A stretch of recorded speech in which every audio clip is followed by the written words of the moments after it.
This is Karen's Communique number 30. I'm Karen Del Bowerman, Chair of the Clark County, Washington Council, and today is Friday, September 9, 2022. It's a dangerously windy day for those fires out there, and kind of surprising to me that the air quality index is only moderate, given that it's kind of a nasty brownish yellow sky. I make this weekly video available just for Clark County, Washington residents who benefit from this means of keeping up with highlights of County Council. Now, County Council had a very robust agenda this week of 16 items on the consent calendar, 8 under separate business, plus 3 public hearings. Now, needless to say, reviewing all of those would be way beyond highlights, but some of the more notable items included a resolution for temporary road closure up to 56 days of Northwest 11th Avenue between 164th and 179th for construction of a culvert by a contractor. Council approved $2.5 million in ARPA funding for construction of a new EMS station for North Country EMS, as I described last week. Very much deserved and needed. Approval for the Felida Community Park overflow parking and inclusive playground project has been increased to $1.4 million. The project may be completed as early as next month.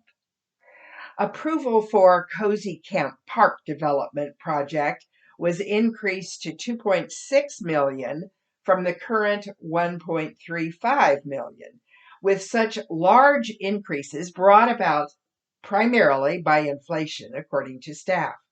Now, this project may be completed in early November. Of the 3 public hearings, a 3-year suspension from 2023 through 2025 of annual reviews is the most notable in order not to conflict with the comprehensive plan cycles. It was not previously pointed out by staff that the annual plan amendment cycle, as prescribed, would have the 2023 cycle concluding on July 19, 2024, thus conflicting with an RCW required deadline of June 30, 2025, for Clark County to adopt the county's comprehensive plan update.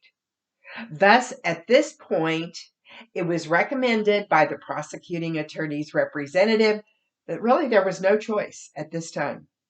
Well, one person who testified in the public hearing suggested a docket request as part of the GMA request to be investigated, and we will do that.